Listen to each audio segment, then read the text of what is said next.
Oke, untuk mempercepat kita melakukan presensi seperti biasa dengan membuka kamera yang kita. Silakan.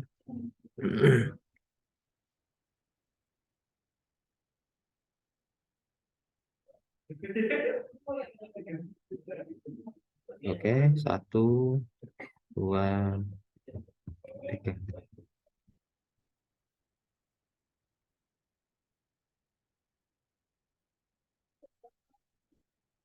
Oke. Oke, hari ini pertemuan ke-8 kebijakan sektor publik. Ini tadi saya baru aja di WA kan bahwa besok kita bisa bersama praktisi ya jam 9 ya.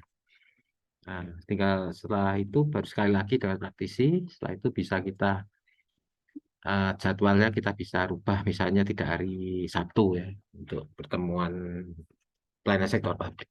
Karena dengan Pak Dian saja. Oke, kita buka namanya e-learning ya. Di sini kita akan untuk yang lainnya yang belum absensi silahkan jangan lupa ya absensi di e-learning. Kemarin baru tak lihat beberapa. Jadi kita bicara tentang proses implementasi kebijakan dan kendala yang mungkin muncul. Nah, terus metode evaluasi kebijakan untuk menilai efektivitas dan efisiensi kebijakan. Nah, kita lihat. Ya.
Ada beberapa namanya evaluasi kebijakan. Nah, jadi sampai ada namanya mata kuliah.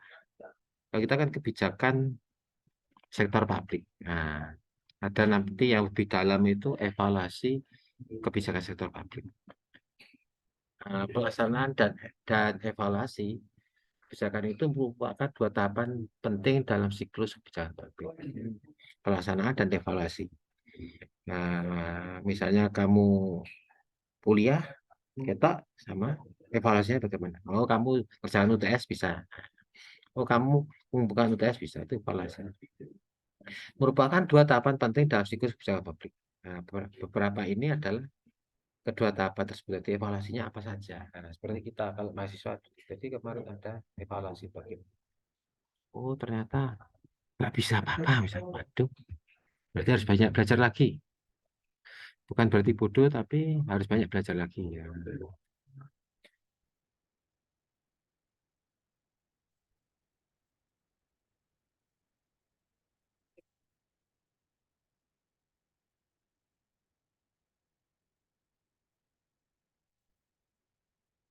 Pertama, pelaksanaan kebijakan. Nah, pelaksanaan kebijakan itu harus setelah kebijakan disetujui, nah ini setelah didok itu di DPR atau DPR RI atau apa itu. Tahap pertama adalah merencanakan implementasinya. Setelah kamu diterima jadi mahasiswa apa? Oh, kamu harus kuliah semester 1 sampai semester 7, 8. Implementasinya begitu. Oh, nanti dapat KRS KS. Oh, nah aku pinter dapat beasiswa. Ya. Ini melibatkan penentuan sumber daya yang diperlukan. Jadi aku nanti kuliah dapat punya uang apa untuk bayarnya. Untuk kuliah. Nah, negara sekarang itu sumber dayanya apa? Sumber daya yang diperlukan. Nah, jadi penentuan sumber dayanya. Oh, negara kita punya emas di Exxon. Negara kita punya eh, tambang nikel. Oh, punya punya minyak bumi. Tapi kok masih impor? Harusnya nggak boleh impor. Nah, iso ekspor. Wah, gitu loh. Bagaimana? Sumber daya diperlukan. Pembagian tugas. Ada Menteri Pertanian, ada Menteri Kelautan, Menteri Menteri Pertahanan Keamanan, Menteri Pendidikan. Nah, itu sebagai tugasnya gitu. Dan menetapkan jadwal pelaksanaan. Oh, Pak Nadiem, Menteri kita mulai Januari sudah rencananya apa aja? Setahun, selama 5 tahun. Oh, nanti ada kampus Merdeka. Oh, kita nanti ada misalnya juara antar internasional. Nah, seperti itu. Jadi, oh ada Menteri Pertanian nanti apa? Oh, Menteri Pertahanan mau beli pesawat tempur. Nah, itu kan implementasinya seperti itu. Oh, ternyata untuk beli pesawat tempur anggarannya segini. Hmm. Pesawat tempurnya tidak hanya F-16, MiG-32 atau apa namanya yang Sukhoi. Ya, seperti itu. Oh, Merdeka Belajar itu apa? Oh, ada MBKM, ada bukan MBKM, MBKM mungkin kan duit ya. Misalnya praktisi mengajar, misalnya ada apa? Beasiswa, ada ini apa? Pertukaran pelajar, ada MSIP. Oh, dananya seperti ini. Bagaimana terus caranya? Nah, akhirnya terjadi koordinasi dan komunikasi. Koordinasi antar instansi dan komunikasi efektif penting untuk memastikan semua pihak terlibat dalam solusi. Oh, supaya bisa MSIP apa? Oh, ada program mengajar. Program mengajar itu berarti kepala sekolahnya harus siap. Kalau kamu program magang bersertifikat. Oh, itu ada tempat untuk magangnya di mana? Oh, enggak sekedar mau magang, mau pilihlah yang kira-kira nanti kamu lulus dapat pengalaman, dapat sertifikat. Kemarin saya diceritakan nih. Salah satu dosen kita itu anaknya di teknik. Di teknik itu dia apa? Dia magang seperti kamu gitu. Tapi belum lulus itu dapat sertifikat bahwa dia itu setelah menempuh kerja ini yang diakui sertifikat internasional. Sertifikatnya itu berapa? 13 juta. Terus subsidi pemerintah itu 8 juta. Berarti tinggal bayar 5 juta. Tapi ketika nanti kerja langsung dapat. Nah, itu harus koordinasi. Oh, harusnya dia, dia di itu di Exxonnya Bojonegoro sana. Tuban. Harusnya kamu gitu. Aku nanti kalau mau MSIB gimana ya? Oh, aku mau di KPU. KPU sing kira-kira anu kok udah di petugas ya sana misalnya. Gak usah anu. Jadi kamu nggak boleh hanya mau namanya apa? Mementingkan egonya. Jadi seperti itu. Aku nanti kalau magang harus lulus nyantol kerja di sana. Tidak apa-apa. Jadi harusnya seperti itu. Kalau mahasiswanya cepat kerja itu Unim itu ya senang. Kamu dapat uang, ini dapat akreditasi, nah, itu seperti itu. Pemerintah mengkomunikasi. Oh, seperti ini kebijakannya. Nah, setelah itu baru diawasi. Pengawasan. Oh, loh, katanya magang. Orang tahu mlebu merem-merem sertifikat. Nggak boleh ya. Magang itu ya kon duduk lemah ya duduk lemah. Memasang kabel yang dukur langit ya pasang. Oh iya, itu anak Unim itu. Anak fisip kok bisa masang kabel di Misalnya di cagak ting yang cagak ting itu apa ya? Cagak listrik yang besar itu. Oh, dia punya hobi masang-masangnya. Itu biasa panjat pohon ambil mangga misalnya. Ternyata punya punya apa keuntungannya loh. Ya berarti ikutkan anak teknik ini. Ya nggak apa-apa. Akhirnya dapat kerja. Jadi nggak sampai lulus itu menganggur. Jadi diawasi. Oh iya. Oh, magang di mana? Magang di DPR MPR. Oh, jadi kamu bisa ngerti. Wah, ternyata jadi presiden itu gak mau mikir bayarannya yang 60 juta, 70 juta, tapi jadi presiden itu pusing mulai mikirin Sabang sampai Merauke. Seperti itu. Aku nanti nek mau nyalonkan presiden ya harus yang pinter. Nah, sekarang kan yang mau nyalonkan wapres Mas Gibran. Saya ngerti dari sini Mas Tono atau Mas Sopo dari Unim nggak apa-apa, nggak harus nunggu tua seperti Pak Dian misalnya harus yang nom-nom itu. Misalnya Mbak apa tadi ada Mbak Selga, siapa waktu mau nyalonkan Menteri Pendidikan misalnya. Nah, ini harus dipengawaси kamu magang di mana. Magang mau duduk tenang, ngetik-ngetik tok nggak ada. Harus yang penuh tantangan. Oh ini aku dikasihkan Pak Dian harus magang di tempat yang apa? Nenek magang bukan menang minta, tapi harus ditanya Pak apa yang bisa saya bantu. Nah, kalau Pak Dian di Jonegoro sana gitu, mahasiswanya saya suruh magang, tanya kamu jangan nganggur. Jadi tanya kamu bisa bantu apa? Disuruh ngetik, ngetik, disuruh apa? eh, ngantarkan ngantarkan nanti orangnya kan akan mengajari intisarinya dari kerja itu. Pengawasan terus ada evaluasi proses. Pada proses pelaksanaan membantu mengidentifikasi efisiensi hambatan dan masa administratif yang dapat diperbaiki. Anak Unim kok ternyata maganya di kontraktor. Oh iya, supaya bisa jadi Bupati Mojokerto, kontraktor dulu. Ada proyek-proyek diikuti, dapat tender, dapat duit, akhirnya nyalonkan bupati, bisa jadi seperti itu. Oh, administrasinya gini ya, prosesnya seperti ini. Kan semuanya tidak ada yang instan.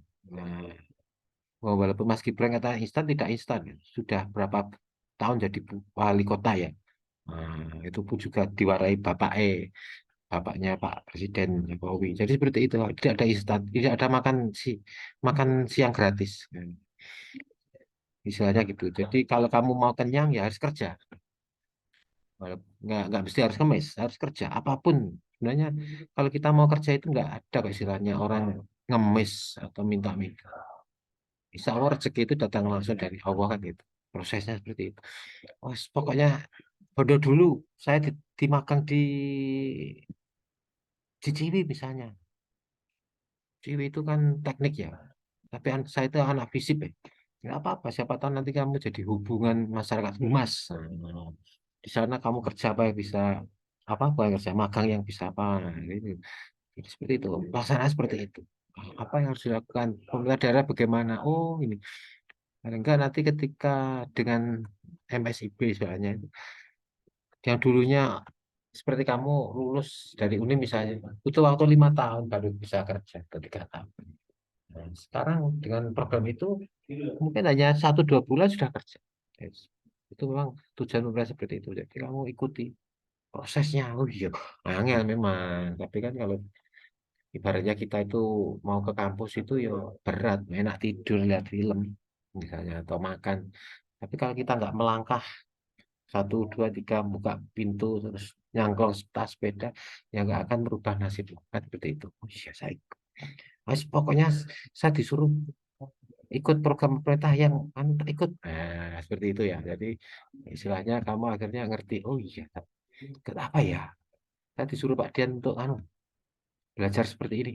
Jangan kalah. Kamu ilmu pemerintahan itu adalah orang yang punya kebijakan, mengambil kebijakan, ilmu sosial, ilmu politik. Nah, politik itu sebenarnya kalau siapa yang megang ya kejam, tapi kalau kita bisa memprosesnya menjadi politik riang gembira, itu memang makan-makan sampai jadi presiden. Oh, ada program baru untuk anak-anak kita besok. Nah, saya senang Pak Jokowi kemarin misalnya ada di mahasiswa seperti kamu diikuti MSIB atau apa itu ikuti Nggak seperti Pak Dian dulu, harus cari sendiri magang di mana. Oh, jadi dosen itu seperti itu. Oh, ya. Nah, evaluasi proses, evaluasi kebijakan setelah. Evaluasi tujuan diberikan harus dievaluasi untuk menilai sejauh mana kebijakan tersebut mencapai hasil yang diinginkan. Jadi evaluasi kebijakan. Oh, benar ya. Kita belum tahu tahun depan setelah Pak Jokowi tidak ada itu, apakah MSIB itu masih ada atau tidak. Kalau masih ada ya langsung kamu daftar nomor satu. Nah, gitu. Supaya dapat pertama dapat ilmu, kedua dapat cuan, ketiga dapat tempat kerja. Nah, banyak harus. Jadi harus dievaluasi lagi. Kalau bagus dilanjutkan, kalau enggak diperbaiki apa yang kurang. Nah, ini melibatkan perbandingan antara hasil aktual dan tujuan yang telah ditetapkan sebelumnya. Jadi aktualnya ini, oh ternyata nggak pintar. Memang nggak sampai berapa bulan itu anak mahasiswa langsung langsung kerja. Jadi langsung bekerja itu efeknya apa? Tidak ada pengangguran. Karena kita bonus demografi sehingga kita itu harusnya bisa menciptakan berbagai lapangan kerja. Jangan sampai terjadi pengangguran, kemiskinan seperti itu. Terus analisis dampaknya bagaimana? Dampak kebijakan terhadap masyarakat, ekonomi, dan lingkungan. Membantu menilai apakah kebijakan tersebut memberikan manfaat atau dampak negatif. Pasti ada negatif. Oh, anak nggak akan dipaksakan. Anak-anak tidak akan seperti biasanya di perusahaan, tapi anak-anak mau mencari tempat pelatihan, magang. Kalau kamu tidak bisa ngelas, ada di snaker belajar atau belajar coding. Walaupun kamu anak fisip, nggak boleh kalah codingnya dengan anak teknik. Karena komputer ya itulah teknologi komputer.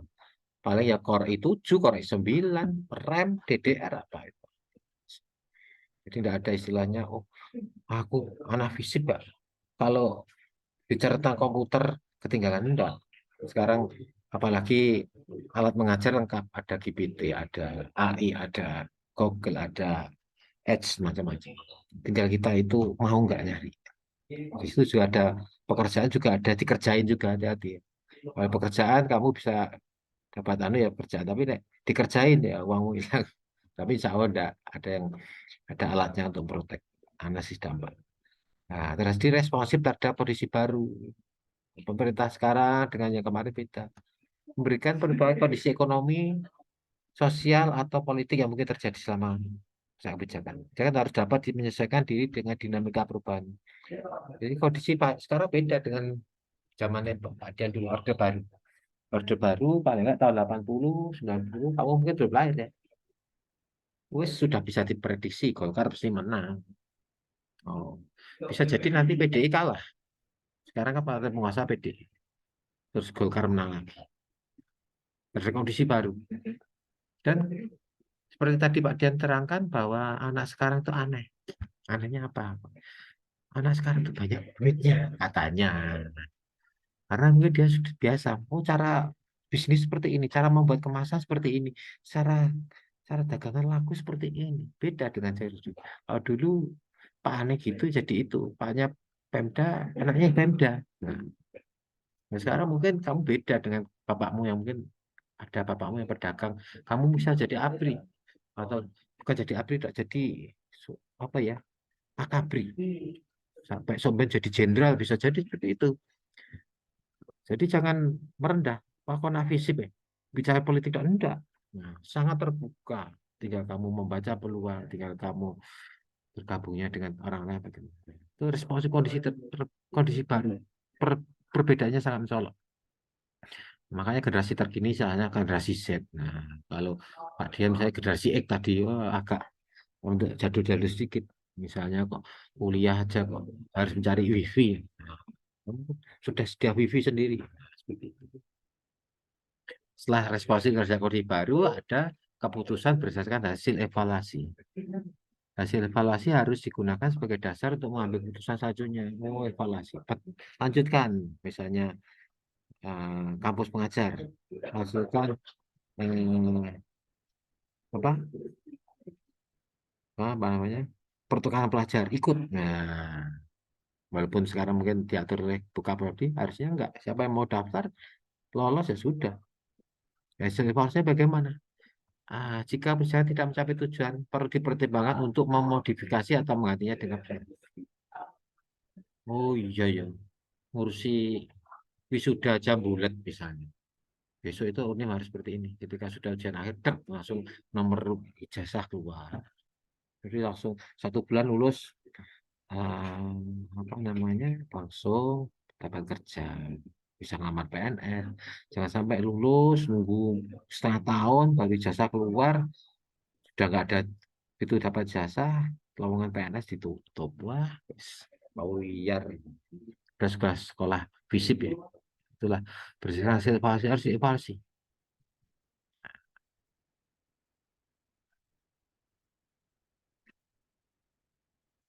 Terus kita bicara tentang proses implementasi kebijakan dan kendala.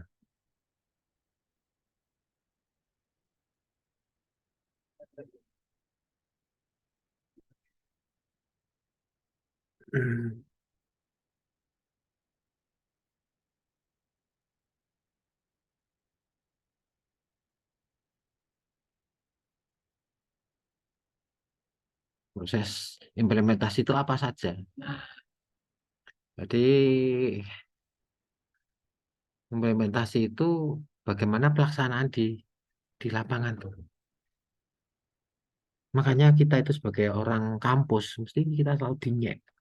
Dinyek itu bedina. Wah, teori tok itu. Makanya Menteri Pendidikan kita mengadakan berbagai macam program seperti itu agar kamu lulus itu tidak menjadi seorang kutu buku. Nah, kutu buku seperti apa itu? Penyair tidak apa-apa terkenal, tapi kutu buku lulus bukunya kamu makan sungguhan, kan nggak harus seperti itu. Jadi bukunya itu dipakai untuk bekerja di lapangan. Implementasinya apa saja. Makanya dulu Pak Dian itu ngambil jurusan implementasi kebijakan. Itu hal yang sangat-sangat pokok. Boleh kita beradu argumen secara online, secara kertas, secara kalau kamu lihat di televisi, misalnya itu apa? Televisi di Kompas itu ya, kontok-kontokan ayo, jowit. Tapi percuma kalau hanya menjadi macan kertas. Implementasi melibatkan langkah-langkah konkret sebenarnya. Jadi yo, kamu nggak akan dianggap mahasiswa kalau kamu nggak pernah kuliah. Bisa-bisa jadi kamu raja tidur misalnya. Jadi teman-temanmu kalau nggak pernah kuliah minta nilai raja tidur ini dapat nilai bagus ya nggak apa-apa misalnya. Kamu nggak usah iri, kamu tetap jalan yang bagus. Saya niat cari ilmu di UNIM. Kalau ada berita-berita saya minta diberitahu. Nah, sehingga kamu implementasi. Nah, jadi tugas mahasiswa itu kan itu. Ada program pemerintah ini untuk supaya kamu tidak menjadi macan kertas. Ada magang bersertifikat, ada studi independen misalnya, ada pertukaran itu seperti itu. Itu harus ditahu implementasinya apa. Jadi langkah konkret untuk menjalankan kebijakan telah dirumuskan.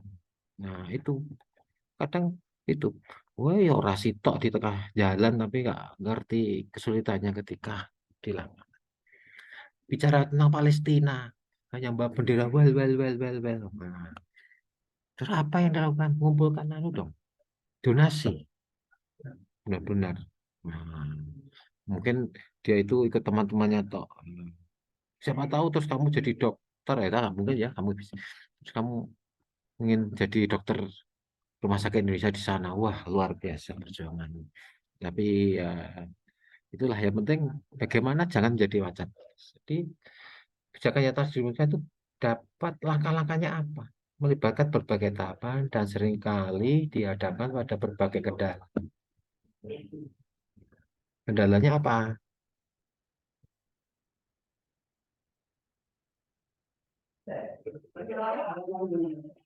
Ketika kamu kuliah itu kendalanya banyak. Kalau dulu, kalau Pak Dian sudah enggak ya, kalau zamannya orang tua ada Pak Dian itu, orang kuliah itu dicibir. Alah, kuliah apa? Bawain pacul. Nah, kalau kamu enggak. Ini kalau kuliah di bawah Pak Cul, saya bawa Pak Cul, saya mau mencoba bertani. Ya, tidak apa-apa. Kalau dulu nggak di apa ya, dinyak tenang. Nah, sekarang, jadi kalau ada kesempatan dan itu menguntungkan kamu, lakukan. Jangan jadi macam kertas. Nah, yang pertama adalah presentasi kebijakan itu yang paling penting adalah memang perumusan rencana. Menyusun rencana detail untuk melaksanakan kegiatan dan menetapkan sasaran tanggung jawab dan jadwal waktu. Aku mau kuliah ya semester di UNIM 4 tahun ya, 8 semester selesai. Rencananya harus semester 1 apa, semester 2 apa, semester 3 apa. Nah, setelah UTS ini apa? Persiapkan nanti ketika di akhir perkuliahan kita, tugas-tugasmu itu kamu presentasikan. Jadi jangan Pak Dianto yang cerita ababnya gini dok, tapi kamu harus cerita, oh aku menemukan berita ini Pak. Menarik Pak untuk teknik perusahaan keuangan daerah. Bisa jadi teknik perusahaan keuangan daerah di daerah Brasil itu kok begini. Di Indonesia seperti ini. Brasil ya di Meksiko sana. Jadi kamu rencana, oh setelah UTS selesai, UAS, Bismillah, kerjakan. Baik.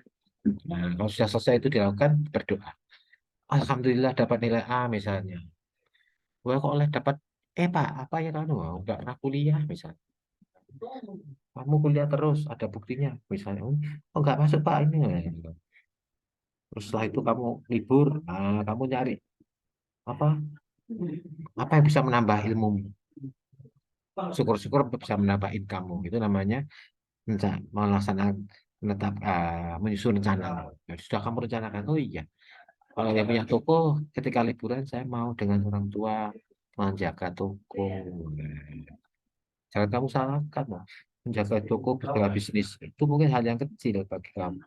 Jika kamu nanti suatu saat orang tua nggak ada, kamu harus bisa mengembangkan tokonya menjadi melebihi misalnya Alfamart atau Indomaret.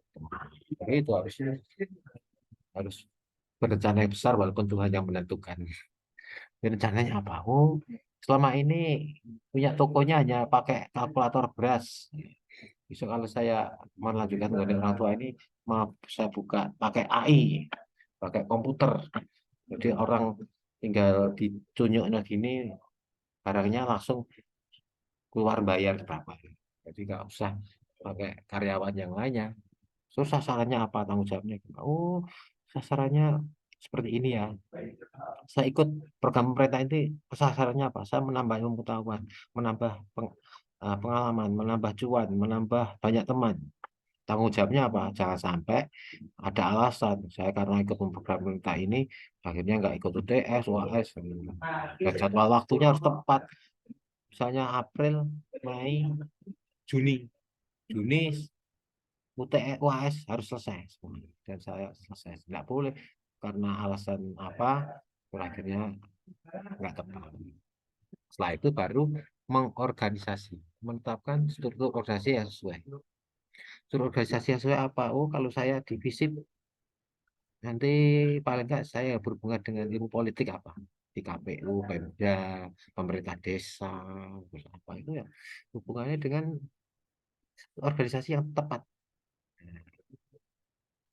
Yang kedua adalah menunjukkan menuju individu atau tim yang bertanggung jawab. Siapa ya timnya? Timnya kalau masuk ke UNIM ya mulai Pak Rektor, Pak Dekan, Buka Prodi, dosen itu tim-tim yang akan membantu kamu bagaimana kamu kuliah itu tidak sia-sia. Walaupun mungkin ada kekurangan ya namanya manusia betul lah ya seperti itu. Manusia aja hanya bisa membuat AI bisa melengkapi tapi itu pun kadang ya masih kurang sempurna. Jadi harus ada jadwal dan waktu yang tepat. Siapa timnya? Tanggung jawabnya siapa? Nanti si kamu kalau ikut program pemerintah itu ada tim koordinator lapangan. Nanti skrip waktu kamu melakukan magang, ada timnya yang tanggung jawab. Ikuti perintahnya. Terus sampai, oh nah ini nggak boleh, ini oleh. Nah, sudah organisasinya oke, terus melatih. Makanya kamu dilatih ya sebenarnya di UNIM itu. UTS harus tepat waktu, UAS harus tepat waktu. Udah harus tepat waktu. Pelatihannya apa? Oh, cara menyusun. Nah, jadi seperti Pak Dan memberi tugas itu untuk belajar membuat laporan. Nah, oh iya ya, kita bicara tentang teknik keuangan negara ya. Kok kita bicara masakan misalnya kita tuh nggak boleh ya teknik misalnya keuangan. Oh, ada teknik. Nah, kalau kamu lihat sepak bola itu teknik mentekel lawan bagaimana? Teknik memasukkan bola ke gawang bagaimana? Nah, ini teknik penyusunan keuangan darah yang benar, yang efektif. Bisakah teknik penyusunan keuangan negara menggunakan AI, artificial? Apakah harus manual? Ah, berikan pelatihan itu pada kamu-kamu semua tentang hal yang akan kamu hadapi nanti setelah lulus. Jadi kamu jangan mikir di kampus ini toh, nanti setelah lulus mau jadi apa. Nah, suatu saat siapa tahu ketemu Pak Dian di tengah di pinggir jalan. Siapa ya, Pak? Loh, lupa ya Pak. Sekarang saya jadi Bupati Mojokerto, Pak. Siapa tahu teman-temannya Pak Dian, wali kota Mojokerto itu mana Pak Dian. Padahal itu dulu ya teman kelas. Nah, siapa tahu mahasiswa saya ada yang jadi menteri misalnya. Karena kamu rajin latihan kuliahnya, rajin ke perpustakaan. Nah, kalau perpustakaan nggak ada, sekarang komputer sudah canggih. Jadi ada melakukan pelatihan. Nah, meningkatkan pemahaman tentang kebijakan dan tugas baru. Misalnya tentang kebijakan sektor publik. Nah, misalnya kendalanya apa nanti? Kendala-kendala. Nanti kan kamu di tugasmu itu gitu. Ada implementasinya gini. Kebijakan kebijakan sektor publik ada pelaksanaannya begini di kota ini, kendalanya ini. Oh, ketika nanti suatu saat kamu jadi pimpinan di suatu negara daerah, kamu akan berubah seperti ini untuk mengatasi. Jadi dilatih terus. Dilatih biasanya kalau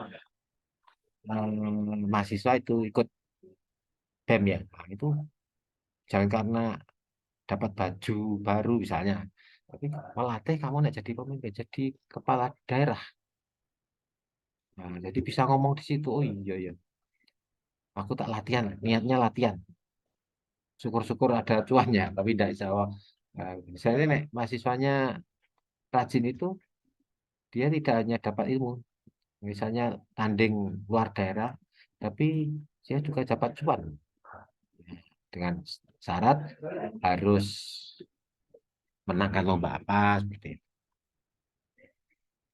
Jadi ada kebijakan tentang kebijakan dan tugas baru. Oh, kebijakan sektor publik ini. Oh, kebijakan teknik penyusunan seperti ini. Nah, terakhir terjadi komunikasi. Nah, kalau dulu Pak Dan pernah ingin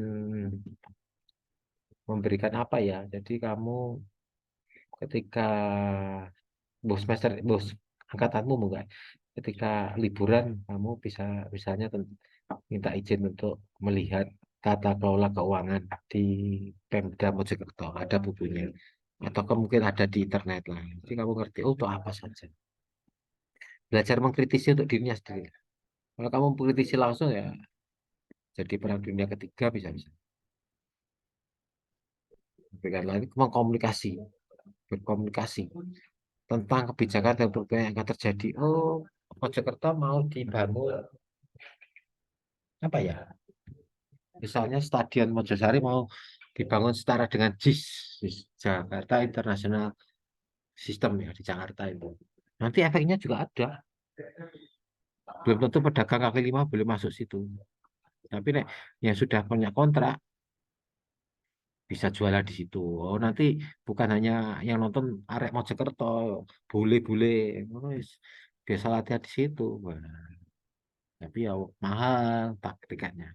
Itulah terjadi yang akan terjadi tentang stakeholder. Nah, itu perlu digali. Jadi dari siapa ini ceritanya kebijakan ini? Akhirnya membangun dukungan dan pemahaman. Setelah komunikasi terjadi adalah pelaksanaan. Menjalankan kebijakan sesuai dengan rencana. Rencananya mau bangun GOR Mojosari jadi strategis kayak gimana? Ya harus dianggarkannya bener enggak? Terus stadion internasional itu katanya rumputnya rumput sintetis, bangkunya nggak boleh yang atas pakai apa itu pakai plastik, nggak boleh, harus yang empuk. Nah, sesuai rencananya supaya menjadi stadion internasional. Nah, termantap udah mulai proses simulasi hari-hari. Oh iya, ya. Loh, tadi kemarin mintanya kursi yang empuk, kok dikasih kursi yang berat? Wah, ini dihitung. Wah, kalau kursi yang empuk itu harganya 100.000, diberikan kursi plastik hanya 20.000, berarti 80.000 kemana? Nah, terjadilah yang namanya korupsi. Masalahnya bagaimana? Jadi implementasi kebijakan publik itu sesuatu yang menarik menurut Pak Dian. Menarik tapi penting dalam hal bahwa kebijakan itu benar-benar dilaksanakan. Nah, itu nggak tahu kalau kamu. Menurut Pak Dian itu implementasi itu krusial. Ya, Alhamdulillah sampai sekarang kita implementasinya pembelajaran secara daring ya. Mungkin ngomong ada sambat boroskan internet macam-macam. Tapi ternyata kan kalau kita sudah biasa enggak. Mas. Nah, mungkin dosen yang lain ada di kelas pakai manual silakan. Tapi dari seperti ini kan kita akhirnya saling terhubung. Oh ini ada pelaksanaan. Kamu bisa lihat dibaca Pak Dian. Nah, mulai proses mulai sehari-hari. Nanti bisa kamu cari di pakai programnya di lakukan Pak Dian. Nah, seperti itu. Nah, akhirnya ada evaluasi dan penyesuaian. Nah, hasil yang dilakukan bagaimana? Kebijakan yang dalam proses jika diperlukan apa? Oh, ternyata harga kursinya tidak 100.000. Harganya kursinya misalnya 250.000. Berarti kurang ya. Nah, ini ternyata kursinya yang bukan kursi plastik biasa. Ini yang 100.000 kursi plastik seperti ini. Ini dievaluasi. Dan akhirnya masyarakat kebijakan dan proses jika diperlukan. Oh ya wes, karena hanya anggaran 100.000 ya kursi plastik itu. Nah, itu akhirnya di proses dievaluasi dan disesuaikan. Nah, apa yang akan terjadi jika hal yang dilakukan evaluasi dan penyesuaian itu tidak sesuai? Nah, yang kedua, yang selanjutnya kali dari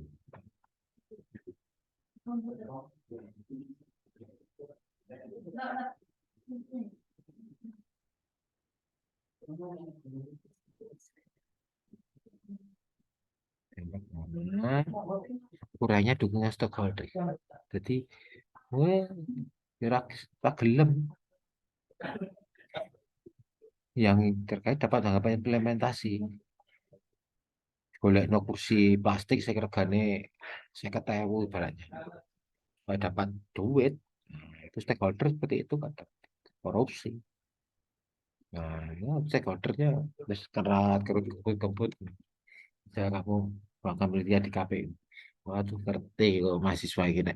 Misalnya melakukan apa coblosan, melakukan coblosan terus di, dicurangi misalnya.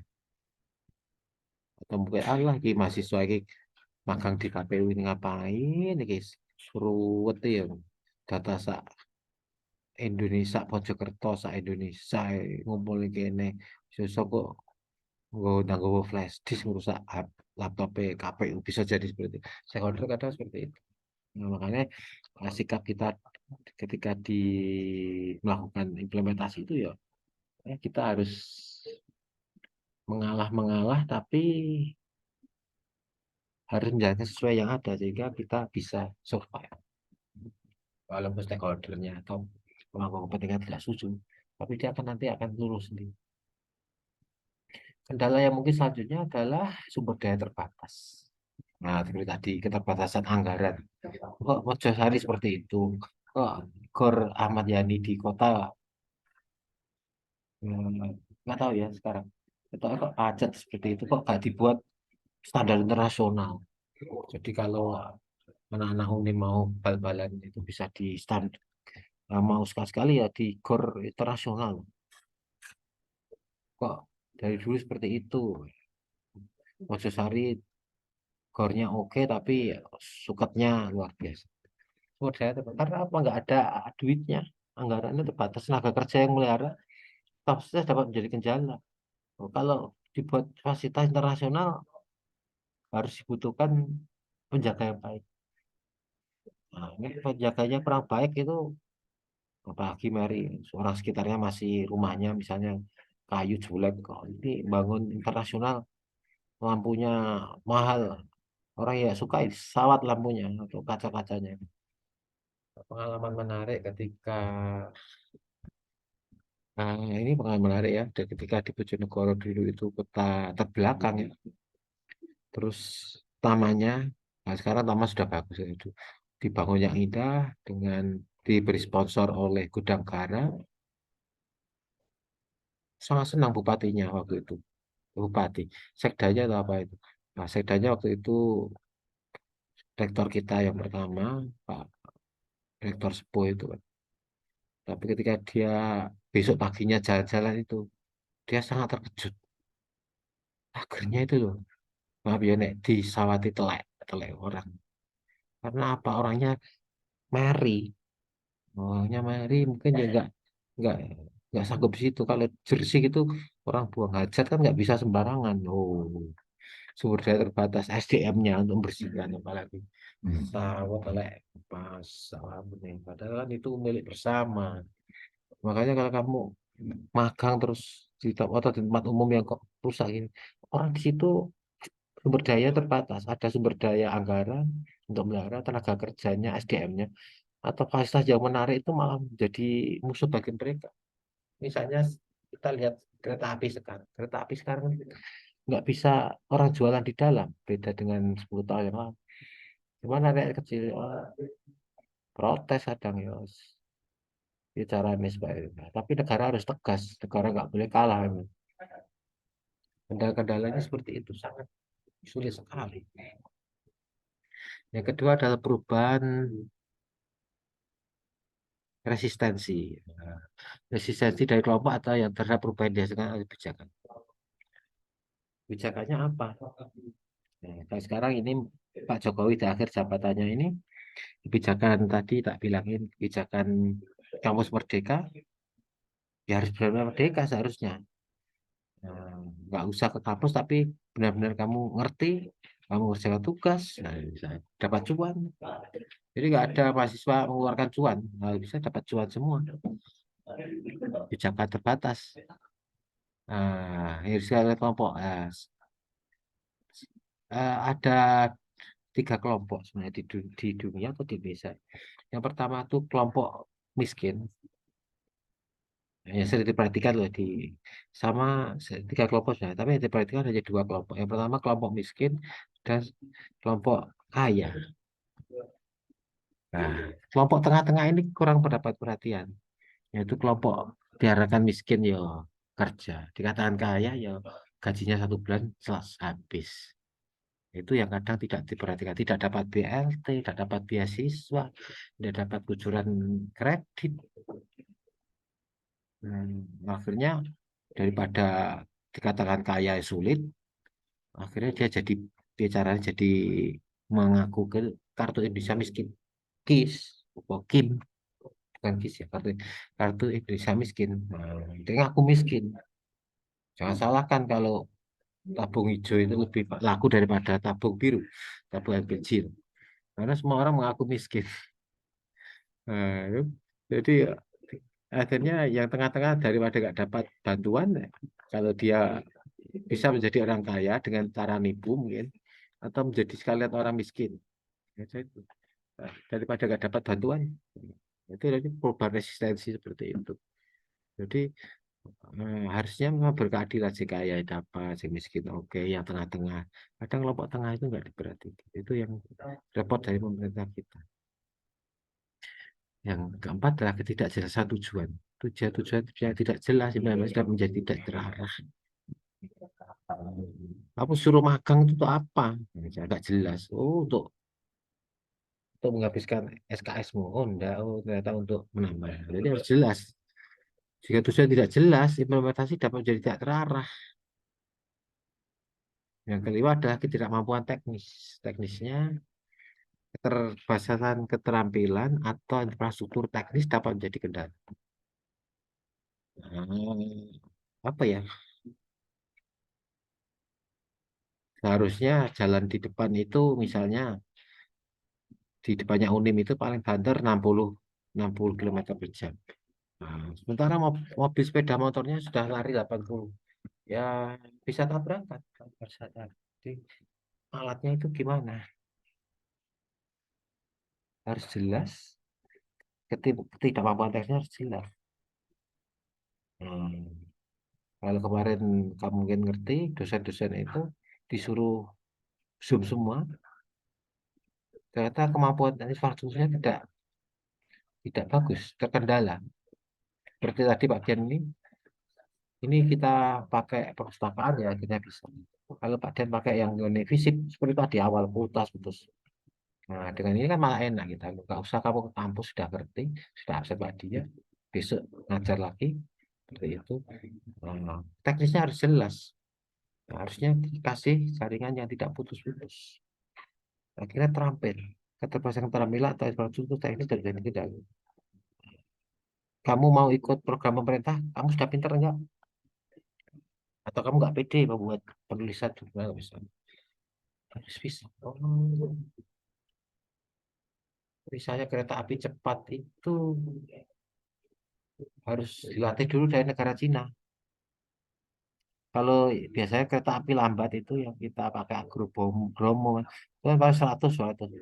Tiba-tiba disuruh nyetir spor yang larinya 350, 400, apa gak gerdek misalnya. Akhirnya cepat kabeh. Nah, ini kan. Karena harus dilatih. Terbatasan keterampilan atau evaluasi dapat menjadi kendala. Oh, kenapa kereta cepat membuat sendiri dan jalurnya terbatas? Jakarta, Jabodetabek, dan Bandung.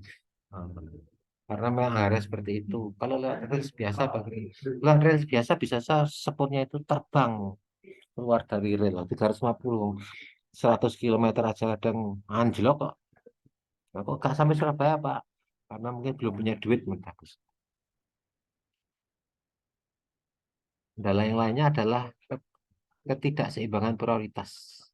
Terdapat konflik dengan kebijakan atau tujuan lain yang memiliki prioritas atau lebih tinggi. Kadang pemerintah bingung, bantu orang miskin atau bantu orang kaya.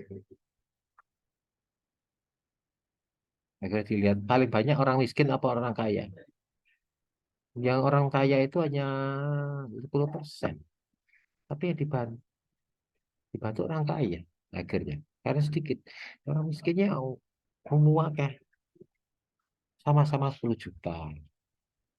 Tapi yang 10 juta itu hanya orang 5.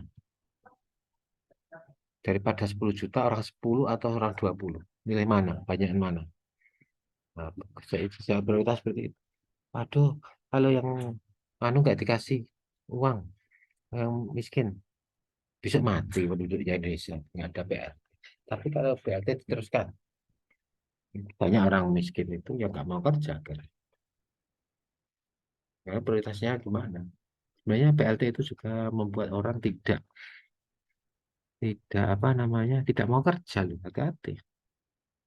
Konflik kebijakan atau zona yang memiliki rasa tinggi. Tapi kalau nggak anu, eh, lalu kita ingat Undang-Undang Dasar 45 adalah fakir miskin dan anak-anak terlantar dipelihara oleh negara. Nah, itu makanya fakir miskin orang yang miskin. Padahal yang yang kaya perlu juga dibantu ketika hal ini terjadi waktu kris, waktu COVID ya, gitu. Bagaimana? Ya, biasanya pengusaha itu lakukan akhirnya harus berhenti. Yang ketujuh adalah ketidakcocokan budaya organisasi. Kebijakannya tidak selaras dengan budaya organisasi dapat mengalami hambatan. Nah, kamu yang ikut kuliah ini budaya organisasimu siap gerak.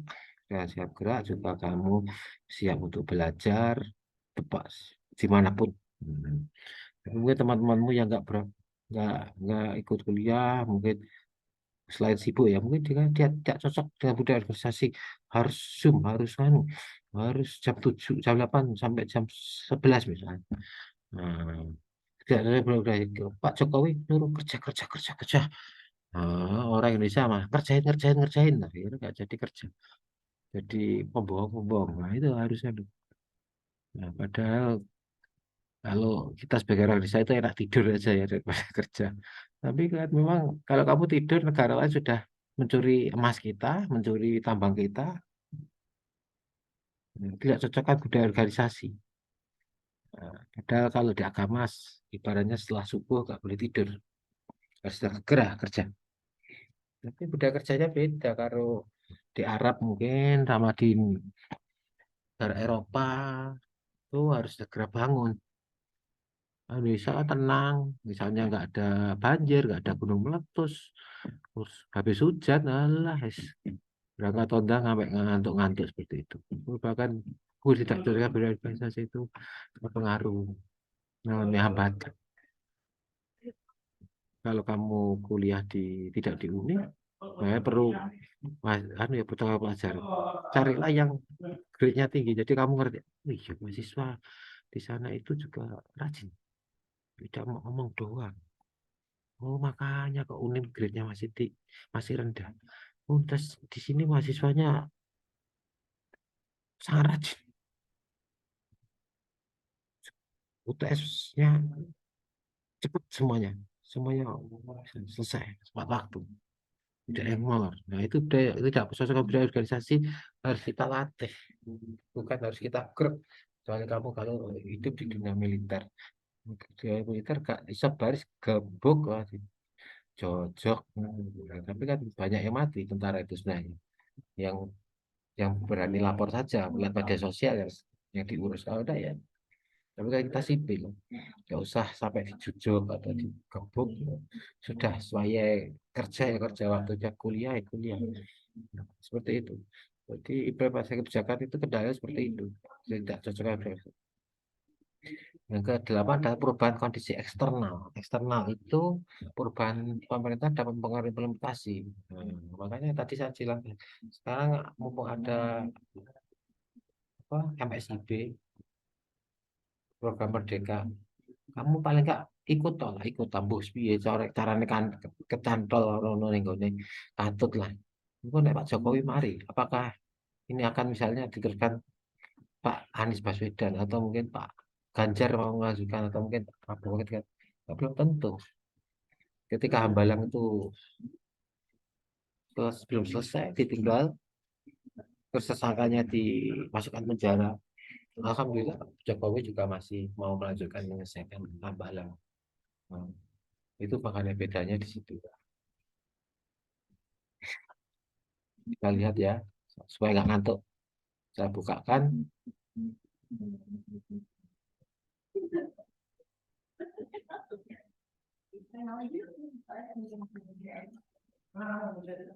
Ya kerjanya harus ngeh.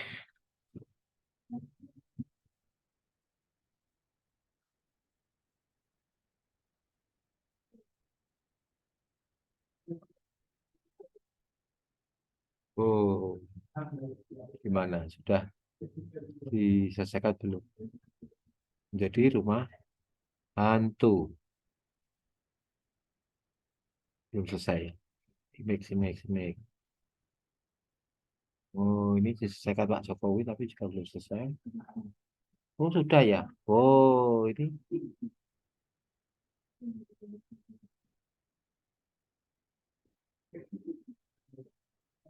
Oh, ini diselesaikan. Sama Pak Jokowi diselesaikan. Jadi kebijakan yang sudah dibuat Presiden kemarin atau administrasi lain harus dilanjutkan. Jangan sampai tidak. Di kampusmu kebijakan dari Pak Dekan lama ya harus dilanjutkan. Dari Pak Rektor lama harus dilanjutkan. Jangan sampai ketika ganti rektornya, ganti dekannya, ganti juga semuanya. Loh.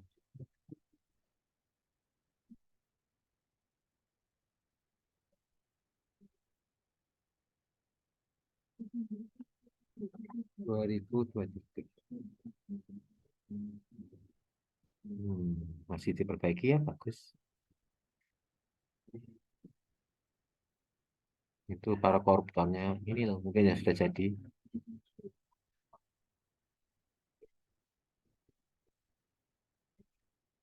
Itu tadi hambatan dari apa tadi?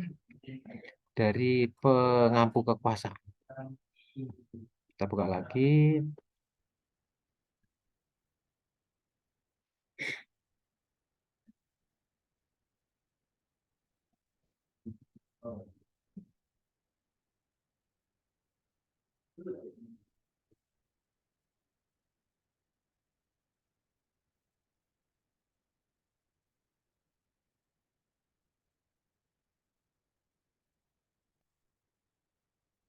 Perubahan kondisi eksternal, ya, kurangnya keterlibatan stakeholder.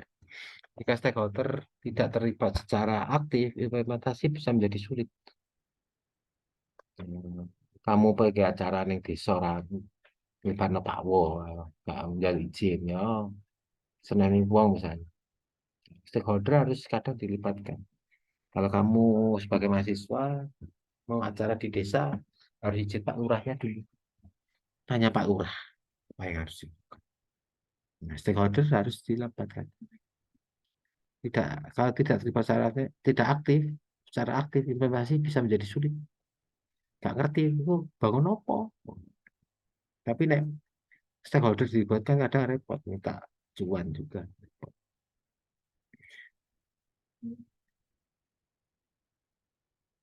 Yang ke-10 adalah kurangnya evaluasi berlanjut. Tidaknya proses evaluasi yang berkelanjutan dapat menyebabkan kesulitan dalam penyesuaian. Jadi harus sampai selesai. Seperti tadi Hambalang ternyata ya seperti ini. Belum selesai ya. Ya, seperti ini. Tapi sudah dilanjutkan bangunannya. Oh, ini sudah bagus.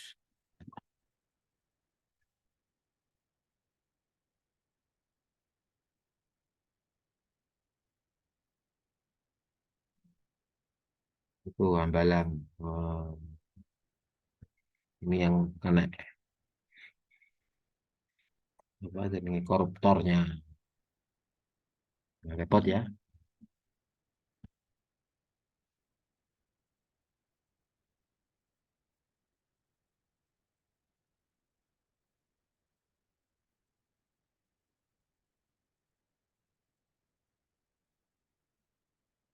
Ini Wisma Atlet di Jakartanya seharusnya seperti itu. Sehingga kita nggak pernah bisa juara dunia karena ya, bangunnya juga korupsi. Ini macam-macam. Ya, Wisma Atlet di Jakarta dijadikan kemarin COVID, tempat COVID. Nah, seperti ini bangunannya. Harusnya seperti ini. Wisma Atletnya di Jakarta Kemayorannya. Karena apa-apa kalau nasional mesti Jakarta sih menang karena Wisma Atletnya seperti itu. Wisma Atlet di Mojokerto ada nggak?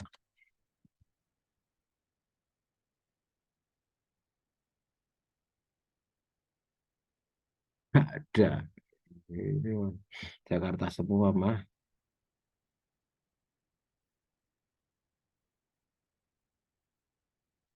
Mm-mm. Nah, kita lihat stadion Mojosari, Mojokerto. Iya, kayak gini.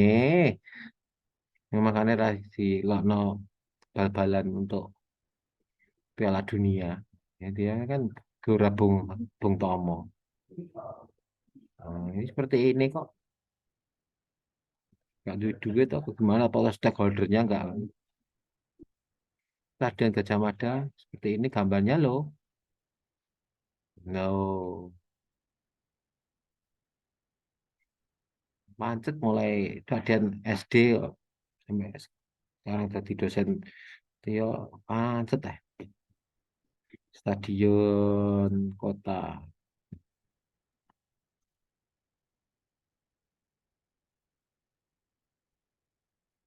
Stadion kota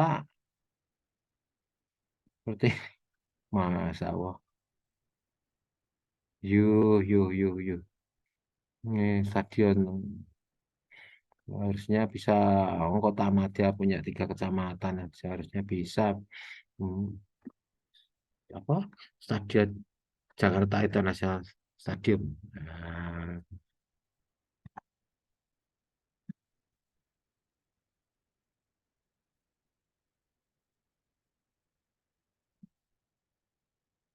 wah, harusnya gini toh. Ini kamu nanti yang melanjutkan. di Mojokerto buat seperti ini, megah. Nah, nanti punya stadion ini, terus punya apa? Bisa diliput televisi, itu Jakarta. Saya kira yang dekat aja lah, Bung Tomo.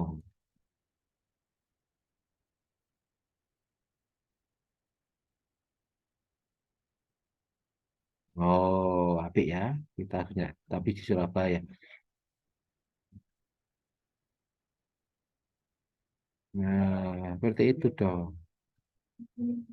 Walaupun di tengah sawah, tapi di teras. Saya bicara sekitar publik seperti itu. Selanjutnya, setelah itu semuanya, metode apa yang dilakukan dalam menilai efektivitas dan efisiensi kebijakan? Kita lihat.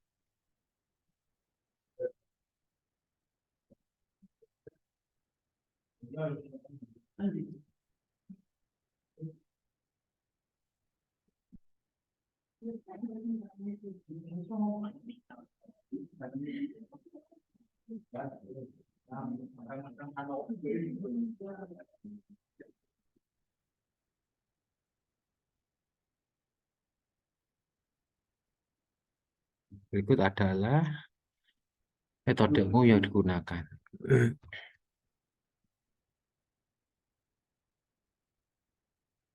Evaluasi kebijakan adalah proses sistematis untuk menilai efektivitas dan efisiensi kebijakan. Ada beberapa metode yang dapat digunakan melakukan evaluasi kebijakan, dan pilihan metode tergantung pada tujuan evaluasi, sumber daya yang tersedia, dan konteks kebijakan.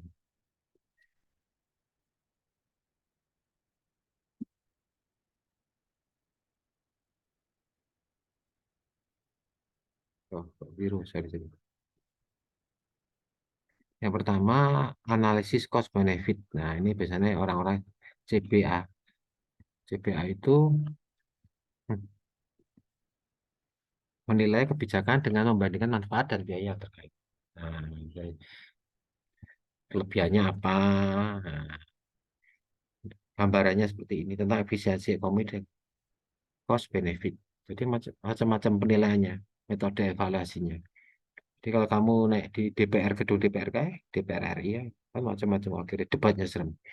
Kelebihannya apa? Memberikan gambaran menyeluruh tentang efisiensi ekonomi dan kebijakan. Terus keterbatasannya apa? Manfaat yang sulit diukur secara moneter seperti aspek lingkungan atau kesejahteraan. Nah, itu CPA. Ada deskripsi eh,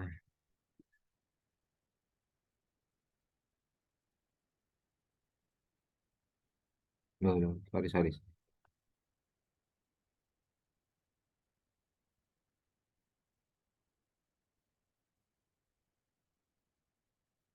Klik.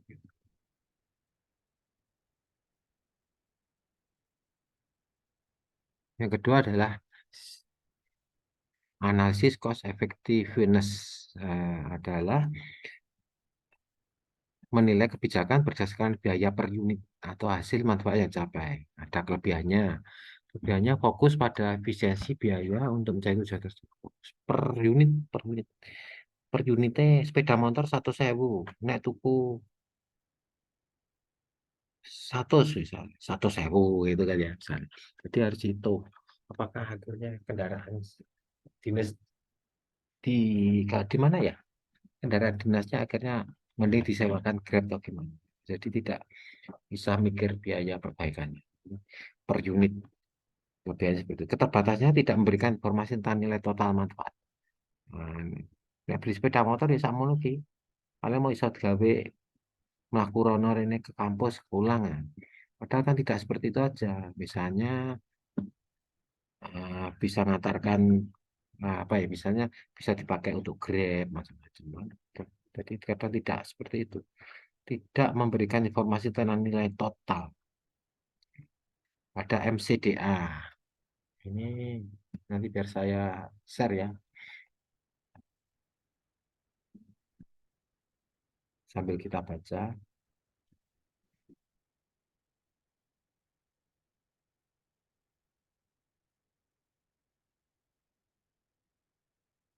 biar nanti saya share. Jadi cara mengevaluasinya bagaimana. Nah, ini di sini ada,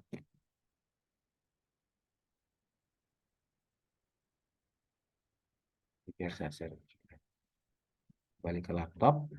Hmm, set. Loh,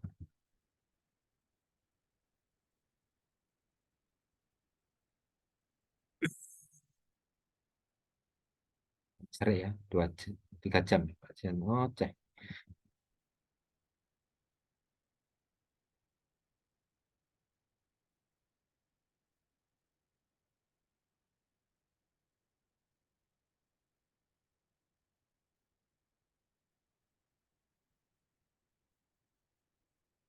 Jadi CEA sekarang MCDA. Menganalisisnya, analisis multi kriteria decision analysis MCDA. Membandingkan kebijakan menggunakan beberapa kriteria yang dapat mencakup berbagai dimensi. Nah, kelebihannya memperhatikan faktor-faktor kualitatif dan kuantitatif. Keterbatasnya bergantung pada pemilihan kriteria atau beban yang subjektif. Subjektif berarti kan gak objektif lah.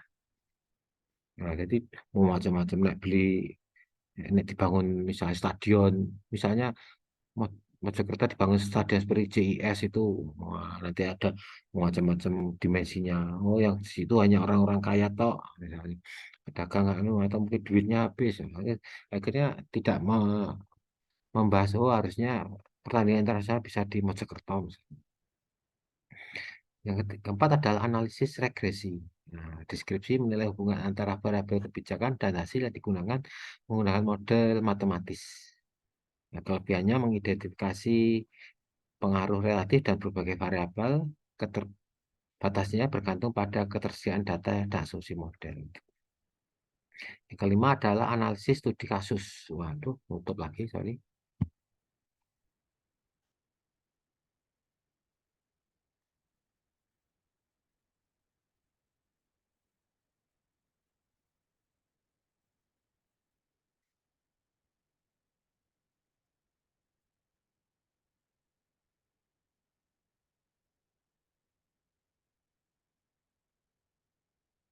Deskripsinya memeriksa dampak kebijakan dengan mendalam pada satu atau beberapa kasus khusus.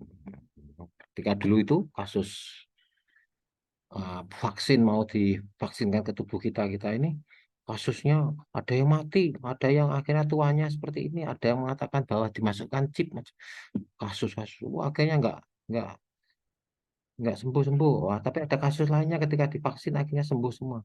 Nah, akhirnya tinggal kebijakan pemerintah kita berani atau enggak. Vaksin semua. Sedang mari. COVID. Nah, berdampak mendalam pada satu atau beberapa kasus khusus. Ya, makanya seperti itu. Dan itu biasanya kepolisian ya.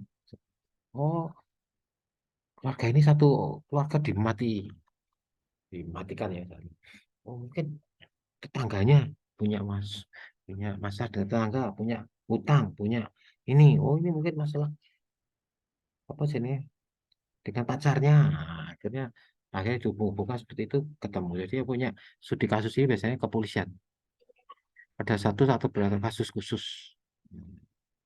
Oh, kok misalnya kayak ada aneh ya kasusnya. Nah, itu baru akhirnya ketemu dan bisa dijerat oleh beberapa hukum. Itu studi kasus.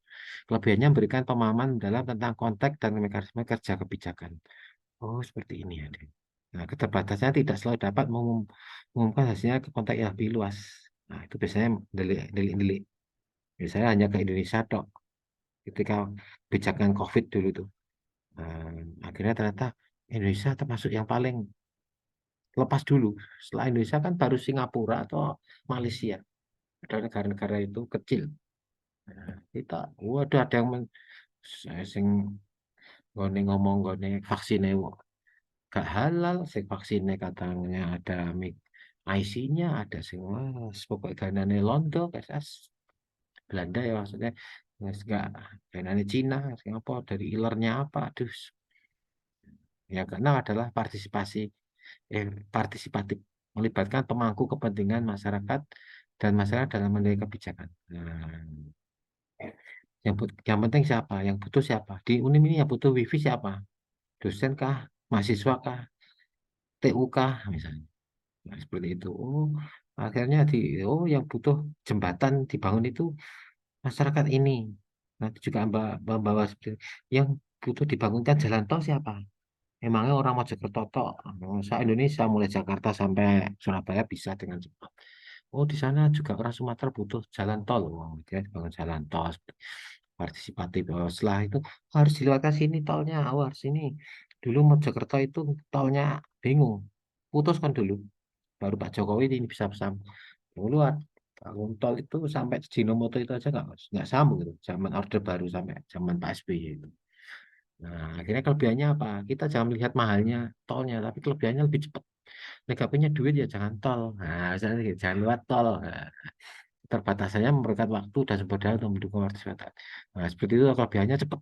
Keterbatasnya kalau ada tol, yang hanya orang-orang berduit, yang punya mobil, naik, punya sepeda motor nggak bisa masuk tol, kecuali orang yang gila ya masuk atau sepeda pancal. Hanya orang-orang punya mobil, orang kaya lah akhirnya. Nah, tapi kan bukan itu tujuannya. Bis-bis juga bisa lewat. Terus ada analisis SWOT, mengevaluasi kebijakan dengan menganalisis kekuatan, kelemahan, peluang, dan ancaman. Kelebihannya memahami konteks dan tantangan kebijakan, keterbatasannya tidak memberikan ukuran kuantitatif yang jelas. Nah, itu evaluasi kebijakan. Nah, harus disesuaikan dengan konteksnya. Dari sini ada yang kurang jelas mungkin. Nah, jadi macam-macam ya analisisnya. Kebijakan publik belum analisis. Wah, jadi kamu jangan mau melihat jadi PNS itu bayarannya gede dok, tapi harus mikir ke masyarakat ini. Aku kalau ini seperti ini untuk masyarakat. Oh iya. Nah, ini nanti saya share mungkin selama ini yang kamu tahu itu analisis itu apa ya? Eh SWOT tok paling ya. Analisis SWOT. Padahal mau macam-macam evaluasi evaluasi kebijakan publik. Nah, ini nanti itu kalau nggak tahu ya kamu sudah terima ya. Ada nggak pelajaran di atasnya itu namanya evaluasi kebijakan? Pak Dian kan kebijakan sektor publiknya. Kebijakannya ini. Kenapa kok apa ya sekarang ya? Kebijakannya kenapa kok Pak Gibran, Mas Gibran tetap harus jalan? Nah, misalnya nggak dibolehkan, oh bisa gelut juga Indonesia. Ada yang mendukung Mas Gibran, ada yang enggak. Seperti itu. Jadi harus dilihat evaluasinya kebijakan publik. Oh, ini sementara di MK diluruskan. Mungkin tahun 5 tahun lagi enggak bisa. Nah, bisa seperti itu. Jadi pemerintah mikir kosnya sosial, kos politiknya lebih mahal daripada kos kan. Nah, itu bisa hancur Indonesia. Nah, mau tidak mau harus disuntik semuanya vaksin supaya apa namanya divaksin itu supaya semuanya ndang waras. Masuk kok kena kena apa namanya kena COVID nggak mari-mari. Itu mungkin ya, makanya kebijakan publik. Nah, pelajaran yang sangat menarik. Nah, dibandingkan pelajaran lain, paling menarik itu sebenarnya pelajaran kebijakan publik sama e-government, electronic government. Nah, alhamdulillah, Pak Dian itu dua mata kuliah itu sangat sangat menarik, sangat bukan hanya menarik, tertarik sebenarnya, sangat menarik. Nah, cuma kadang nggak tahu dosen-dosen lain kok itu dikasihkan ke Pak Dian. Tapi pas sebenarnya kebijakan sektor publik sama electronic government itu pelajaran yang kadang orang-orang itu kan cari enaknya. Nah, mengajarkan yang mereka tahu sesuai dengan pengalaman. Nah, padahal generasi seperti kamu, generasi X, Y, Z, generasi Z itu kebijakan sektor publik itu nanti akan menentukan bisa emas atau yang desa perak atau yang bisa menjadi perunggu kebijakan sektor publik. Yang kedua dibantu dengan alat sebenarnya dengan elektronik government itu adalah masa depan dunia dan masa depan Indonesia. Nah, itu tantangan yang ibaratnya orang itu kita melihat apa ya ngeri-ngeri sedap sebenarnya. Jadi Kalau sekarang orang tidak bisa komputer, wah yes, mending ke laut aja, mancing gitu aja. Oke, mungkin demikian paparan Pak Dian hari ini. Sebelum kita akhiri, kita lakukan absensi lagi ya. Semoga pelajaran yang bisa kita lakukan hari ini dapat manfaatnya. Monggo, kita absensi dulu, kita buka kamera.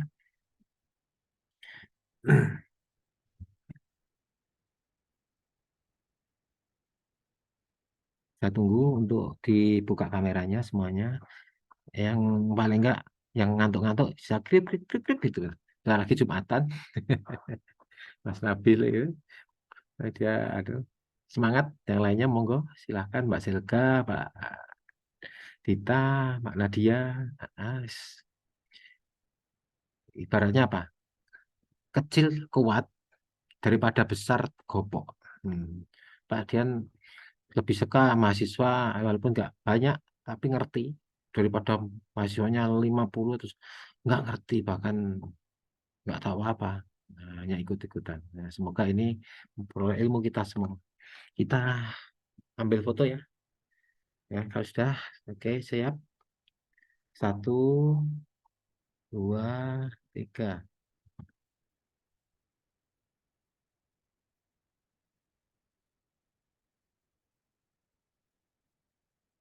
Sekali lagi, satu, dua, sebentar, ya. Satu, dua, tiga.